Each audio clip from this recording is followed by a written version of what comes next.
membahas mengenai teknologi yang terinspirasi dari struktur tumbuhan. Struktur organ dan jaringan tumbuhan dapat menginspirasi manusia untuk mengembangkan teknologi yang memiliki banyak manfaat bagi manusia. Apa sajakah teknologi yang telah dikembangkan tersebut? Mari kita simak.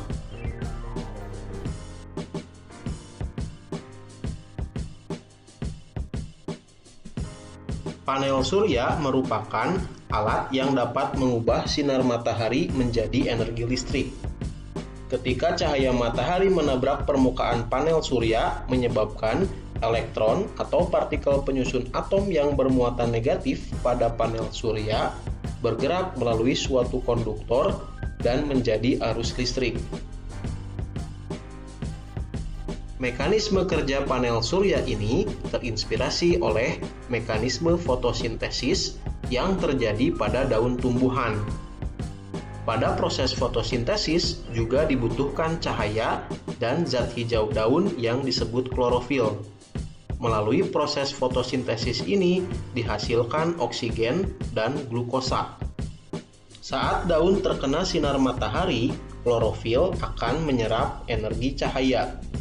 Elektron pada kompleks klorofil akan bergerak melalui suatu saluran dan menyebabkan muatan positif ikut bergerak. Muatan positif ini selanjutnya bergerak menuju kompleks enzim yang berfungsi menghasilkan energi kimia berupa ATP dan NADPH. Energi ATP dan NADPH ini selanjutnya akan digunakan untuk mengubah CO2 menjadi glukosa.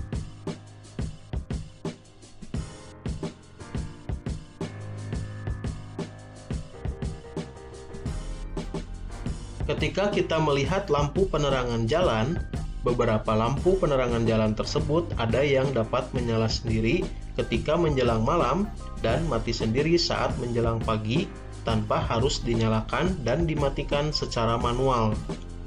Bagaimana hal tersebut dapat terjadi?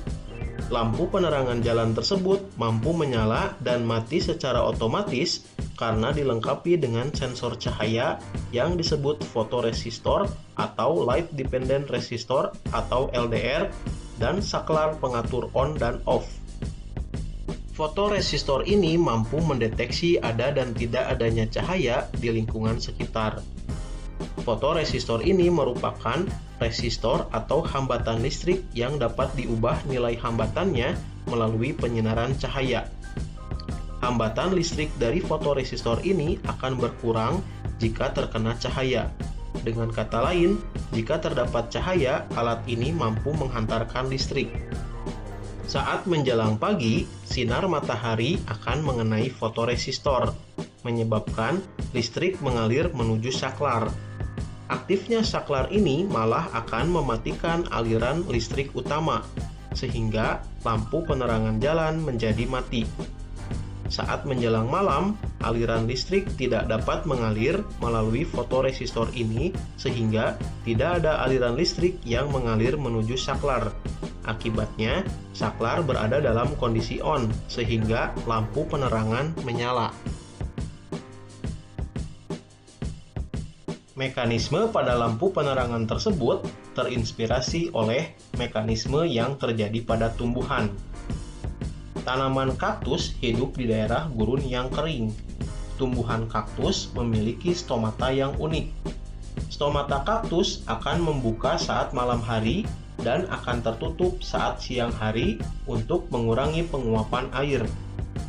Proses membuka dan menutupnya stomata didukung oleh aktivitas sel penjaga stomata. Sel penjaga ini memiliki reseptor cahaya yang disebut fotoreseptor yang peka terhadap cahaya.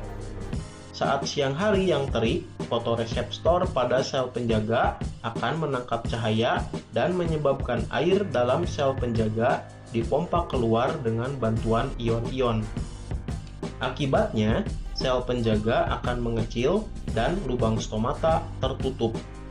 Saat malam hari, air dipompa lagi masuk ke dalam sel penjaga dengan bantuan ion-ion, sehingga sel penjaga menjadi lebih besar.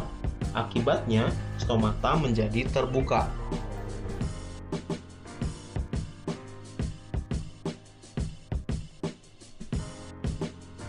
Pernahkah kamu melihat tanaman talas atau daun teratai?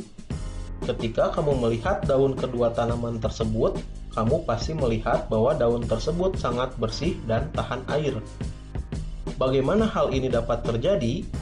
Jika kamu melihat melalui mikroskop penampang melintang dari kedua daun tersebut, maka kamu akan melihat pada permukaan daun tersebut terdapat lapisan tebal yang disebut kutikula. Kutikula ini tersusun atas senyawa lipid berupa lilin dan polimer hidrokarbon yang disebut kutan. Kedua senyawa ini bersifat hidrofobik atau tidak suka air, sehingga jika air mengenai lapisan ini tidak akan membasahi daun. Lapisan lilin ini juga mampu mencegah menempelnya debu atau kotoran lain dan membuat daun tetap bersih. Tahukah kamu bahwa ilmuwan juga telah mengadopsi mekanisme ini dan menerapkannya untuk membuat cat yang tidak mudah kotor, lapisan pengkilap, dan lapisan anti air. Misalnya pada semir sepatu, lapisan pengkilap pada mobil, atau perabot rumah tangga, dan lain sebagainya.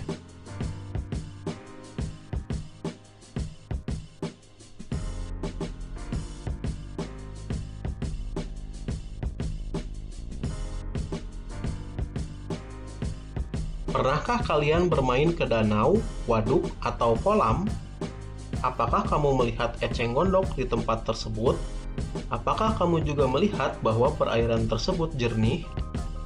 Pada umumnya, perairan yang ditumbuhi eceng gondok kondisi airnya jernih. Mengapa demikian? Ketika kamu melihat akar eceng gondok, kamu akan melihat akar eceng gondok berbentuk serabut-serabut yang banyak dan rapat. Akar-akar ini mampu menyerap partikel-partikel yang terlarut dalam air sehingga air menjadi bersih. Bahkan, zat-zat berbahaya seperti racun pun dapat diserap oleh eceng gondok. Apabila kamu mengamati membran sel akar secara lebih teliti dengan menggunakan mikroskop elektron, maka akan terlihat lubang-lubang atau saluran kecil pada membran sel akar. Saluran ini terbentuk dari protein dan memiliki lubang dengan ukuran tertentu dan daya ikat tertentu pula.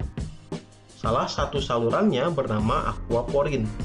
Aquaporin ini merupakan saluran yang hanya dapat dilewati oleh air, sehingga partikel lain tidak dapat masuk lewat aquaporin. Mekanisme tersebut menginspirasi ilmuwan untuk mengembangkan teknologi penyaringan atau pemurnian air.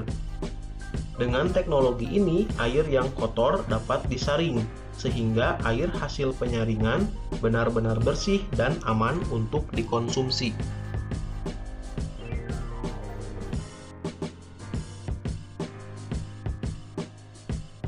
Selain menginspirasi untuk mengembangkan teknologi, struktur organ dan jaringan tumbuhan juga menginspirasi bentuk rancangan bangunan.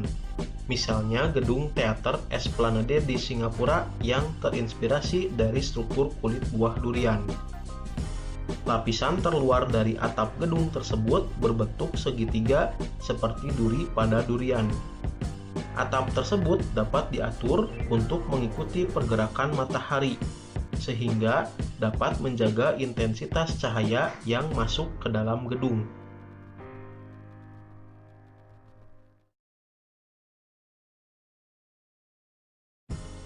Terima kasih sudah menonton video ini. Jangan lupa untuk mendukung channel ini dengan menekan tombol subscribe.